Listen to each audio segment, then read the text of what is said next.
So എല്ലാവരും ചോദിക്കുന്നൊരു കാര്യമാണ് Rahul K പിയുടെ യെല്ലോ കാർഡിനെക്കുറിച്ച്. സോ അതുമായിട്ട് ബന്ധപ്പെട്ട വളരെ പ്രധാനപ്പെട്ട ഒരു വീഡിയോ ആണിത്.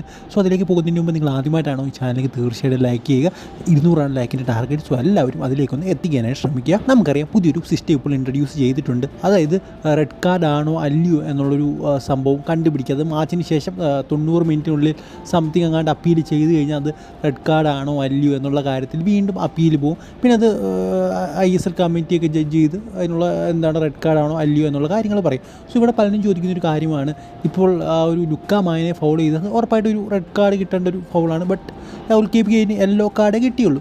സോ ആ ഒരു അത് റെഡ് കാർഡായി ഇനി മാറുമോ, അതായത് ഇനിയും പഞ്ചാബ് അപ്പീലിന് പോയി അത് പിന്നെയും റെഡ് കാർഡായി മാറുമോ എന്ന് പലരും ചോദിക്കുന്നുണ്ട്.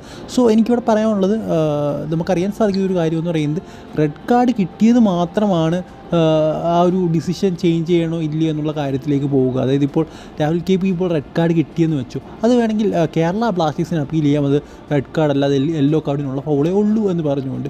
സോ അങ്ങനെ അപ്പീൽ ചെയ്യാൻ സാധിക്കും കേരള ബ്ലാസ്റ്റേഴ്സ്, അല്ലാതെ പഞ്ചാബിന് പോയി അപ്പീൽ ചെയ്യാൻ സാധിക്കത്തില്ല. അത് യെല്ലോ കാർഡ് കൊടുത്തുള്ളൂ, ഇനി അത് റെഡ് കാർഡിൻ്റെ ഫൗളാണ് എന്ന് പറഞ്ഞുകൊണ്ടും അപ്പീൽ ചെയ്യാൻ സാധിക്കില്ല. സോ ഇപ്പോഴത്തെ ഇത് വെച്ച് നോക്കുമ്പോൾ രാഹുൽ കെ പി സേഫാണ്. എന്തായാലും നോക്കുമ്പോൾ അത് റെഡ് കാർഡ് കൊടുക്കേണ്ട ഒരു ഫൗൾ തന്നെയാണ്. നമ്മുടെ ടീമിലെ പ്ലെയർ ആണെങ്കിൽ പോലും റെഡ് കാർഡ് കിട്ടേണ്ട ഒരു ഫൗൾ തന്നെയാണ്. നല്ല രീതിയിലാണ് ചെന്നടിച്ചത്.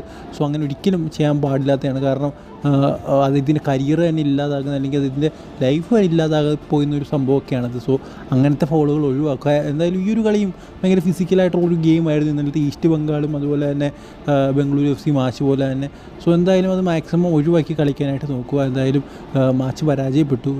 എനിക്ക് വലിയ പ്രതീക്ഷയില്ലാത്തൊരു കോച്ചാണ് മിഗേൽ സ്റ്റാർ. ഞാനത് ഈ ഒരു സീസൺ തുടങ്ങുന്നതിന് മുമ്പ് തന്നെ, അത് ഡ്യൂറൻ കപ്പൊക്കെ തുടങ്ങുന്നതിന് മുമ്പ് തന്നെ പറഞ്ഞൊരു കാര്യമാണ്, സാക്ക് ചെയ്തൊരു കോച്ചാണ്. അതിൻ്റെ ഗെയിം ഓഫ് പ്ലേ ഞാൻ തായ്ലൻഡിൽ കണ്ടതാണ്.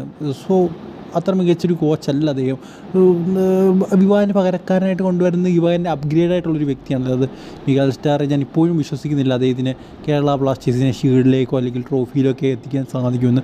സോ ഈ ഒരു വീഡിയോ നിങ്ങൾക്ക് ഇഷ്ടപ്പെട്ട തീർച്ചയായും ലൈക്ക് സബ്സ്ക്രൈബ് ചെയ്യുക. Good bye.